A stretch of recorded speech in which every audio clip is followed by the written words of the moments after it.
If it's not broke, still fix it. Simple words from a fashion entrepreneur, Milan Harris. In a minute, we will talk about how she was able to build this fashion empire out of the trunk of her car to nearly 100 million in sales. You're in the Enterprise Zone at the Nasdaq.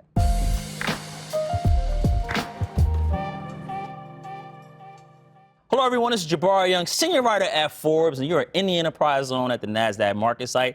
And I have a special guest. Her name is Janika Harris, also known as Milan Harris, from Philadelphia, founder and CEO of apparel company Milano Di Rouge, and it stands for Making Dreams Reality. Ms. Harris, Milan Harris, thank you so much for joining me at the Nasdaq. Thank you for having me. Appreciate it. It's your first time here? No, I was here before when Nice. Maya went public. Okay, nice. So you actually was helping ring the bell. I watched. Well, you watched. I got to witness history. Okay, that's beautiful. Listen, that's amazing history to witness, right? Ringing the bell. I love that. Well, welcome. I know you have a son, so I always have to ask, how is parenthood? How's motherhood for you? It has its challenges, but I love it. Yeah. Like, it's the best job in the world. Yeah, yes. I'm wearing his watch. Zara's watch? Yeah, whenever I travel, I try to take something of my baby. So You know what's so funny? In researching you, I know you've turned your son into a little entrepreneur and businessman as well, right? Yes. I love that. Man. Wrote a book for his first birthday. Yes, yeah. And that's all tax purposes and all that stuff. I love that. It was more about legacy. Yeah. Writing a book for legacy? Yeah, because it was about Black inventors and their inventions, just so he can know what's possible. Absolutely. And then kids can look up to him and see what's possible. Amen. I love that. I love it. Well, listen, here we're at the stock market. You follow the stock market at all? A little bit. A little bit? A little bit. What's Milan Harris's stock? If you had to give me a pick, what would you say? I'm invested in a few different stocks. QQQ, and like right now, JSCP. Okay. Because it's just safe. Short-term investments, Yeah. really just safe right now. I love that. I love it. Okay. All right. Well, listen, here we are, 2026, right? Women's History Month, right? The top of it. But what's been Milan Harris' soundtrack to life? Like, what are you listening to? What's keeping you motivated, positive, creative? It's so funny. Like, even coming to this interview, I was listening to Fill Me Up by Tasha Cobb. Like, Never heard that. oh, you gotta listen to Yeah. it. And Speak to My Heart Okay. by Donnie McClurkin. Okay. I just been like really like listening to my gospels these days. Yeah. I still listen to hip hop and stuff, but my gospels keep me grounded. Keep you grounded. Does it motivate you and creative? It as well? do. It's just like, Every time I listen to gospel, I get sad. So I try oh to stay no, away you from got, see, it. you gotta listen to the songs I'm listening That's to. what I'm telling saying. you, fill me up. Like, yeah. Well, this was a song by, it was God's Grace. I forget the group who oh sings yeah, it. that's so sad. It is, yeah. but you know, it is an uplifting song in a way. I mean, it is an uplifting song, Yeah. but it's a little. That's what I'm saying. It keeps me. It make you feel it. Like, I don't want to do it, yeah. right? I don't want to listen to it. I don't want to be sad. But so yeah, you got to definitely let me know. So, any hip hop that's keeping Yeah. I like Drake. Drake, I like Big Sean. Big Sean. Yeah. Okay, I like it. I feel like J. Cole. J. Cole, yeah, he's going around tour right now. Looks like he's doing a rollout. So yeah. And I know you're big on taking notes, right? What's the last big note that you put in your phone that you know is going to turn into something big? I had wrote down. I take notes every day, but one of the biggest notes I've like written, it was like literally for me talking to God, was less success measured in sales, more success measured in souls. It's all about the impact. Yeah. I feel like we can get so caught up on the numbers. You know, I feel like when you think of an artist, right? We just talked about music. When you think about an artist, their first project is typically their best project. Why? Because they wasn't worrying about the numbers. They just did what they love because out of the passion of their heart. And then you like reach some pivotal points, and now everybody looking for you to reach that point. So now you're not doing it because you love it no more. You're doing it out of pressure. Yeah. So now it's like me and God been talking. It's like, no. We don't measure success with ratings and views. We measure it about the souls and the lives you change. Yeah, I love that. I love it. So listen, you walk into a 5th grade class and they say, well, what do you do, Miss Harris? What do you tell them? I'm a fashion entrepreneur. I sell all these clothes. Like, what do you tell them you do for a living? I tell them that I make the dreamer's uniform. You make the dreamer's uniform. Yes. And they ask you, well, what is the dreamer's uniform? What do you tell them? Milano Di Rouge. Ah, We okay. clothe dreamers. We cover dreamers. Like, I am a dreamer. I know that being a dreamer get lonely, you know? Like, our fabric feels like a warm hug on your skin. So we are the Dreamers brand. Yeah. Well, listen, this perfect segue. Take me inside of the brand, right? Milano Di Rouge, again, clothing brand. Started in 2012, right, in Philadelphia, selling custom T-shirts and Ultima, right? That was driving an Ultima car. And here we are now, made your first million in 2016, and you're nearly 100 million in sales. Right? We're over 100 million. Over 100 million in sales. Okay. When did you eclipse that 100 million in sales? 2024. 2024. Well, congratulations. Thank you so much. Yes. Was that a major accomplishment for you? Absolutely, it was. And it's so funny because like I've been in business since 2012, but like we really didn't start seeing like 95% of the sales came like in 2020. So like essentially it's been like 5.5 years since we've reached that success, you know? And not so like we're 13. talking like a clothing line. You got jeans, t-shirts, sweaters, sweatshirts, sweatsuits, coats too. All of it, outerwear, right? Anything slides. that you haven't made yet that you want to? Sneakers. Sneakers. Okay, is that in the idea that you have? I'm manifesting. Manifesting. A great partnership. Okay. Yeah. Okay. Well, listen, this is the place to talk about it right now, right? Yeah. So, I mean, listen, the brand, you go back and, you know, you trace your story. Obviously, as a number of celebrities that have worn the brand over the years, you know, you always say Keisha Cole and Meek Mill were two of the first who really kind of helped. But, you know, take me inside of this brand and when it started to take off when you knew you had something. So I started Milano Di Rouge in 2012 with 2 sweatshirts. I wore one and I sold the other one. And I used that money to buy 5 more. And literally just every day, like reinvesting in my business, reinvesting in myself. Like no debt, no investors. In 2015, my mom gave me a $1,200 check. I remember saying like, I'm making money, but I'm not seeing it, right? Like I'm making money, but I'm not seeing it. When you start from the bottom like I started, like it's not no roadmap. So I remember going to the prison to go visit my father in 2015. And he hear all this success about Milano. And I'm telling him, I'm like, yeah, but I'm making money, but I'm not seeing it. And he was like, explain to me your process. I said, every time I like buy shirts, they sell out. And he was like, how long does it take for you to reorder? I'm like, it takes about 3 weeks. He said, so what's happening is you're in a rat race. So in those 3 weeks when you don't have no inventory, all you're doing is spending money. So like you're really running in a circle. He said, the best advice I can give you is never sell out. And I took it metaphorically.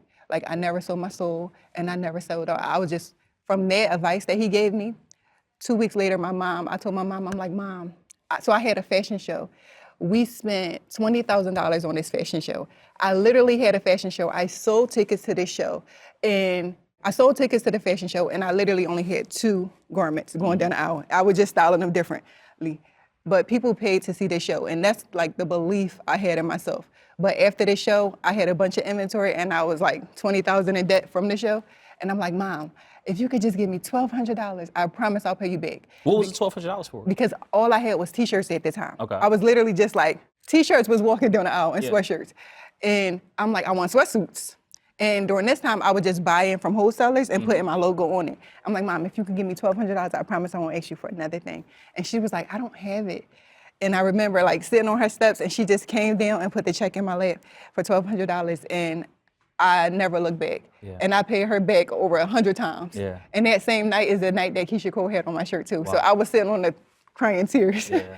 Man, that's amazing. I mean, that's an entrepreneurial story, right? I mean, you went for something, your mom, you know, probably scooped it up, her last bit of chance to help you out. Obviously, you know, you don't look back from there. When you're building a fashion brand, right, what do young entrepreneurs maybe need to take in mind, especially today? I would say they got to remember why they started. A lot of times you lose sight of why you started, and you can start focusing on everything that everyone else is doing, but you got to remember like your vision and why God gave you that vision. And you just got to work hard every day.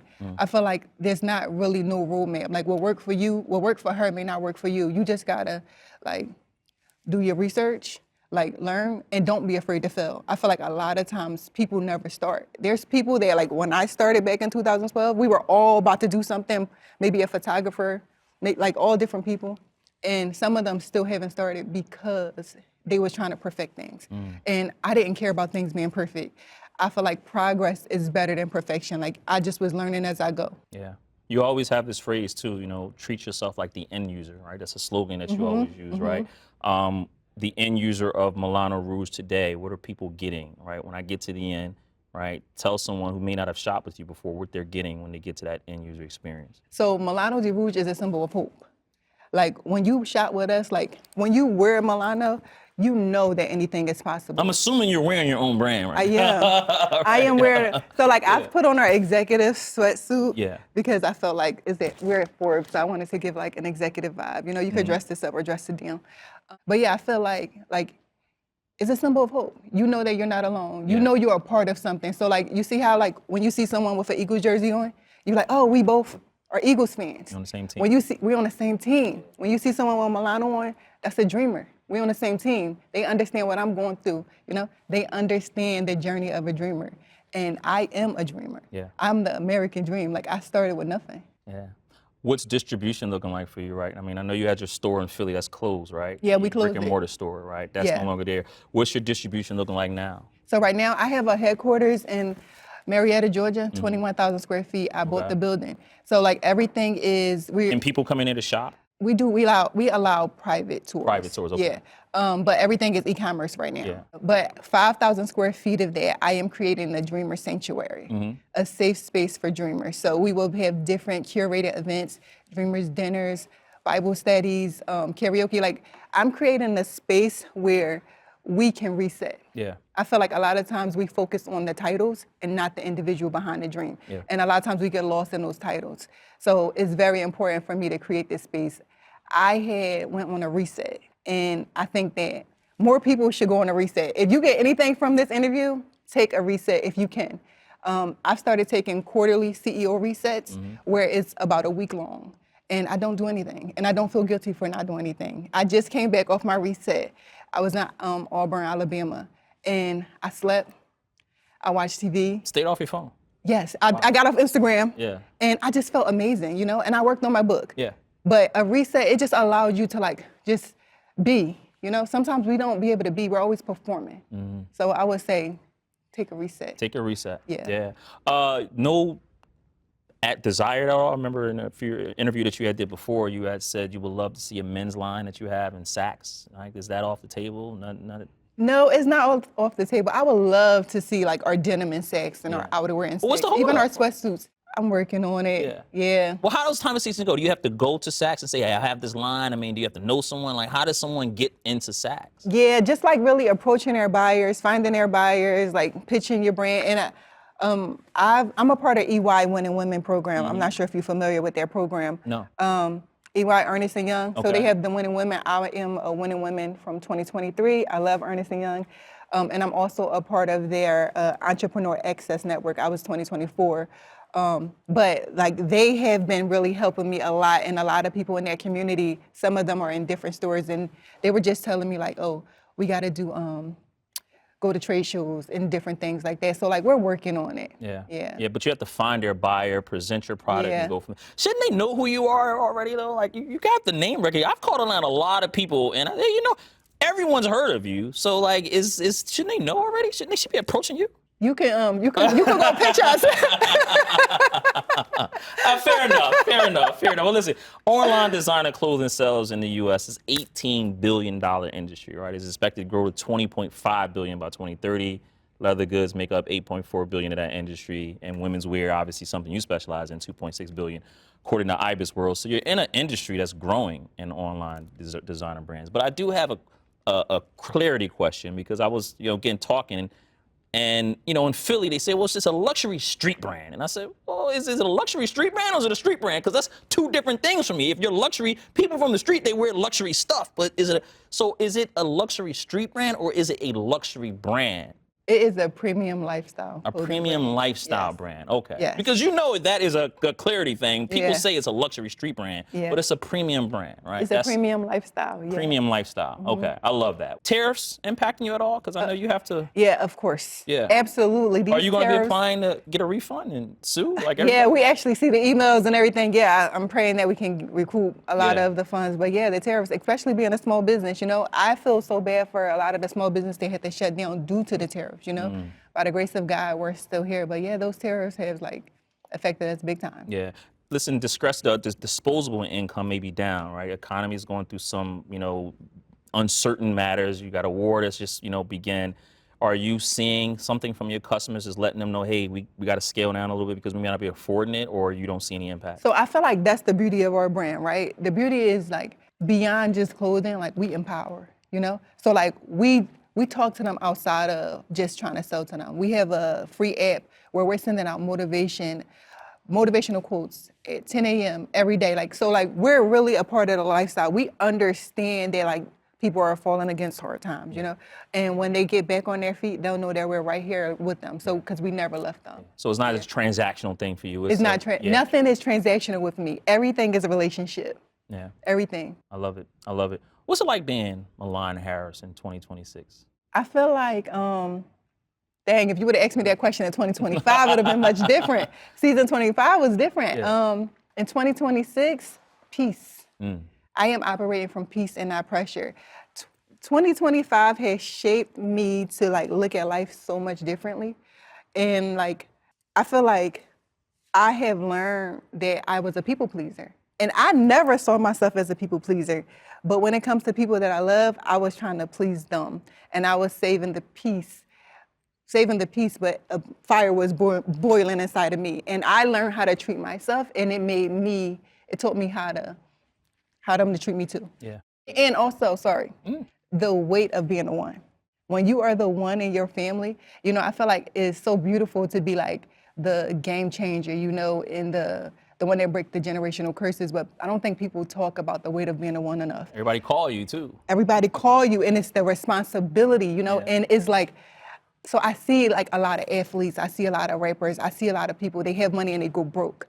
But that's because of the weight of being the one. I don't think enough people share this perspective with us, you know, like it's not really our responsibility. We can help when we can, but like it's a lot. More money come more responsibility. We got big bills. So I think that like understanding their weights and it's not really meant for you to carry. Everything is not meant for you to carry. Like the same God that helped you through is the same God that can help others. And a lot of times because we are the one, we keep saving people. And I'm not saying that like from cause I am a helper, you know? I realize like praying, like sometimes you gotta help from obedience and not feeling like you're obligated to help. Yeah. Because a lot of people go broke because of obligation and not just, you can help from obedience, but not obligation, you know? Sound like you've mastered the art of saying no too. I had to learn that. Yeah. I had to learn that. It's hard because you love so much. I love people. Yeah. So I love people, and I think because of how Milano started, like I'm from down the bottom. Like I'm from West Philly. I grew up in a single parent household. My father was incarcerated all my life. So like me making it, a lot of people around me didn't. So like now you taking care of everybody. You know, when I look at my Apple Pays, all it is a request, and I'm just sending. And it's like, wait, hold on. I can't do this. This is gonna kill me, you know? Yeah, I'm not gonna really be able to take. I'm not. I ain't gonna be able to really take care of. Take care of people how I should if I keep allowing these. Yeah. Well, listen, you kind of mentioned it, and you know, said it. You grew up in West Philadelphia in a single parent household. Your dad incarcerated for most of your life. What was that like for you growing up in Philadelphia? It actually was normalized. You know, I didn't realize it was even a big deal until like I moved to California and I'm telling stories and they're like, wait, what?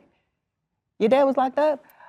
You saw, like, I've been to more funerals than I have weddings and baby showers combined. Like funerals from people dying from gunshots, you know? I've lost family members. It just was normal to me, but like, it's really not normal. It's sad. How did you get out of it? How did I get out of? How did you get out of Philly? Oh, how did I get out of Philly?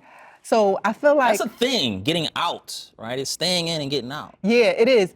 And not just Philly. I feel like it's like wherever you from, like if you from certain hoods. In an area that wants to trap you. Yeah, you got to your mindset, right? Because sometimes you can't physically leave. And sometimes even if you physically leave, if you didn't change your mindset, like you'll never change your life.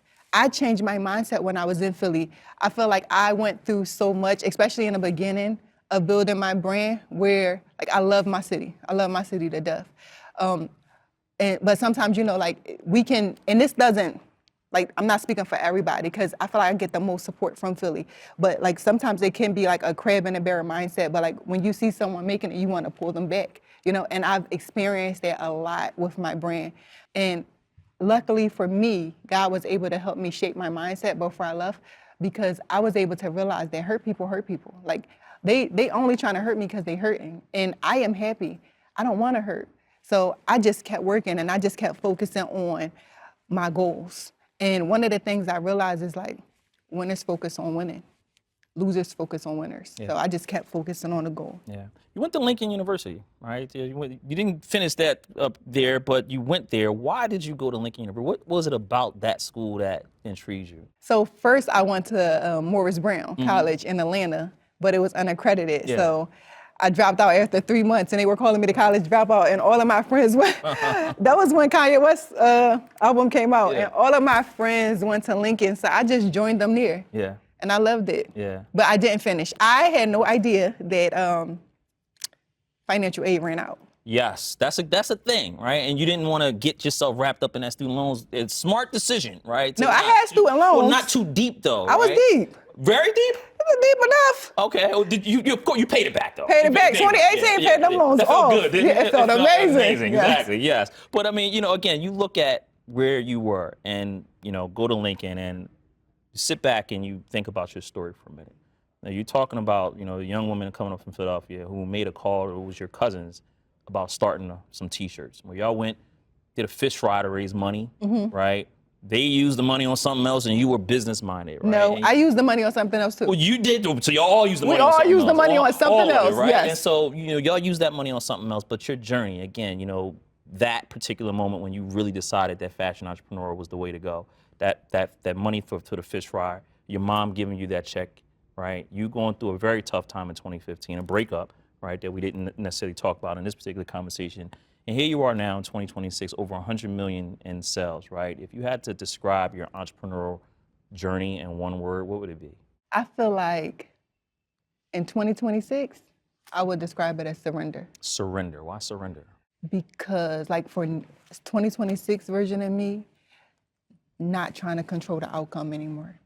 Just allowing things to happen. I feel like I have been in the driver's seat with my foot on the gas for 13 years, trying to force outcomes, trying to make people perform, trying to make things how I want it to be. And I just released my hand and put my car in neutral. And I'm allowing things to show me what they're supposed to be. I'm allowing God to reveal things to me. And I'm just surrendering to him. To be honest, I even surrender my business. So I don't want to be making it all about God, but it is about God, right? I surrender my business and I'm like, God, whatever it is that you want from me, I want what you want from me, And he gave it right back. And he this is how I want you to do it. So surrender would be the word. Yeah, I love it. The Lord's talking to me now. He says, Jabari, ask her what she got in store for 2026. So I'm going to ask her, well, what do you have in store, right? Because a few of my friends had ordered your jeans, and they love the band that you have in it, because they say, hey, we lose weight, we gain it, this. And it says, well, ask her, right, what she got coming out, what we want to know. So what do you got in store for 2026? What can your customers be looking forward to? So we have more denim, our quality denim. So our denim is imported from Italy, and we manufacture in Los Angeles. And we have the Dreamer Sanctuary coming. Yeah. That is a safe space for dreamers, is a wellness creative space for dreamers. And we also are launching our Dreamers Only podcast. Nice. So getting into the podcast game, huh? We're going to get into the podcast game. So we got the Dreamers uniform, the swag. We got the safe space. That's where we restore you. And then we got the podcast where we're going to fuel you. So we got you covered from every aspect. Do you think the sneakers will be online this year, or maybe by the end of the decade, 2030? Oh, the decade before that. We're in the back half of it. 2026 now, but I mean, when do you anticipate maybe having that online? I want to do a partnership. Okay. With an established sneaker company. I really want to do a partnership. Well, listen, I want to get you out of here on some fun stuff, right? But before I do, what's Milan Harris's biggest failure, and what'd you learn from it? And I ask that because obviously, when you're talking about your story, people bring up the 2018, the controversy around H&M with the tag. But I'm sure there's a whole bunch of other things that you've went through, right? What's your biggest failure, and what did you learn from it? I would say my biggest failure, losing myself to my business. I actually just realized this from going to therapy. I started therapy in September of last year. And I am a person that's very conscious of losing myself, right? I didn't never want to lose myself in motherhood. I saw people lose themselves, and I made that decision. I'm not going to lose myself in motherhood. I'm going to make sure he's a part of my journey, and our worlds revolve around each other, not just my world around his, and not losing myself in love. I was conscious about these things. I had no idea I lost myself to my business, and it stopped being fun for me. And once I realized it stopped being fun, it started feeling like work, just a bunch of work. And I started making the wrong hires. I started making a lot of the wrong decisions, you know, and I'm learning as I go. You know, again, I'm a black girl from the hood. I never been around nobody that's running a company that sold 100 million, like in sales. This is all new to me. So it stopped being fun. I love when it was scrappy. I love when we were just figuring it out. And then me buying this building and I'm hiring all of these people. I had over 51 employees and hiring people that look good on paper. And then when they come, they're used to working with a team. They're used to working with a bunch of people, and now they got this one job to themselves, and it's like they don't know what to do. Yeah. And I don't know what to expect from them either because I'm just figuring it out as well. So I would say the biggest failure was losing my stuff to my business. Yeah, but you were able to get yourself out, right? I was. Yeah. That was season 25, I'm telling you.